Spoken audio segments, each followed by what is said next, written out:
آج میجر عزیز بھٹی کا یوم شہادت ہے۔ آئیے ان کی زندگی کے کچھ اہم واقعات کے بارے میں جانتے ہیں۔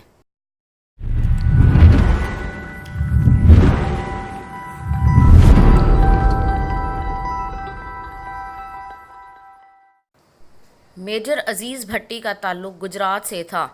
آپ 6 اگست 1928 کو ہانگ کانگ میں پیدا ہوئے۔ بچپن میں انہیں فٹ بال، کرکٹ اور ہاکی سے بہت دلچسپی تھی۔ پاک فوج میں آنے کے بعد ان کا شمار ذہین اور پھرتیلے افسران میں ہوتا تھا۔ انہوں نے اپنی عملی زندگی کا آغاز 1947 میں برٹش انڈین آرمی میں بطور ایئر مین کیا۔ 1950 میں انہوں نے پاک فوج میں کمیشن حاصل کیا اور پنجاب ریجمنٹ کا حصہ بن گئے۔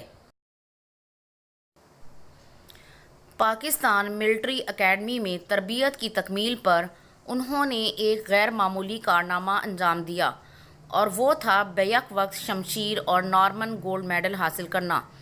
انہوں نے یہ اعزازات اس وقت کے وزیر اعظم لیاقت علی خان سے وصول کیے۔ میجر عزیز بھٹی نے 1965 کی جنگ میں لاہور کو کچھ اس طرح سے ناقابل تسخیر بنایا کہ دشمن کے سارے خواب ملیہ میٹ ہو گئے۔ 6 ستمبر کی صبح پوری قوم کے لیے تکلیف دہ تھی کہ رات کے اندھیرے میں دشمن نے بزدلی سے پاکستان پر حملہ کر دیا۔ میجر عزیز بھٹی لاہور میں برکی کے علاقے میں کمپنی کی کمان سنبھالے ہوئے تھے، جو BRB نہر کے کنارے متعین تھی۔ دشمن کی بڑھتی ہوئی پیش قدمی کے پیش نظر میجر عزیز بھٹی نے آگے بڑھنے کا فیصلہ کیا۔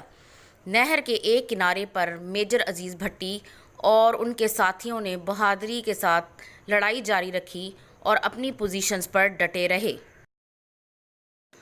دشمن نے 9 اور 10 ستمبر کی رات اس سیکٹر پر حملے کے لیے اپنی پوری بٹالین جھونک دی۔ ایسی صورتحال میں میجر عزیز بھٹی کو نہر کے دوسرے کنارے پر واپس آنے کا حکم ملا۔ چنانچہ جب آپ راستہ بناتے ہوئے دوسرے کنارے پہنچے تو دشمن اس مقام پر قبضہ کر چکا تھا۔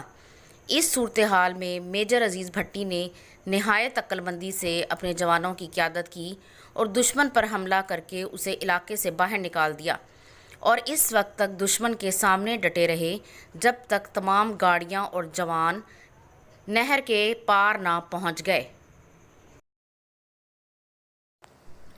میجر عزیز بھٹی مسلسل 6 دن اور 6 راتیں دشمن کے سامنے سیسا پلائی دیوار کی مانند ڈٹے رہے۔ 12 ستمبر کی صبح فجر کی نماز ادا کی اور اپنے اردلی کو نئی وردی لانے کو کہا۔ آپ کی نئی وردی نہ ملی تو ایک افسر نے اپنی وردی بھیج دی تو آپ نے مسکرا کر کہا کہ وردی اور کفن اپنا ہی اچھا لگتا ہے۔ تھوڑی دیر بعد دشمن کی نقل و حرکت کا جائزہ لینے کے لیے وہ نہر کے اوپر آئے۔ تھوڑی دیر بعد دشمن کے ٹینک نہر کی طرف بڑھتے نظر آئے۔ ان ٹینکوں کے پیچھے پیدل فوج بھی تھی۔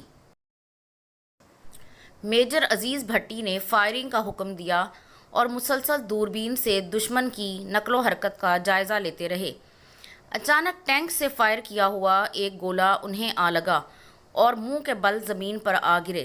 ساتھی ان کی طرف بڑھے مگر وہ جام شہادت نوش کر چکے تھے۔ یوں میجر عزیز بھٹی کا نام تاریخ میں زندہ جاوید ہو گیا اور حکومت پاکستان نے اس عظیم قربانی پر انہیں ملک کا اعلیٰ ترین اعزاز نشان حیدر دیا۔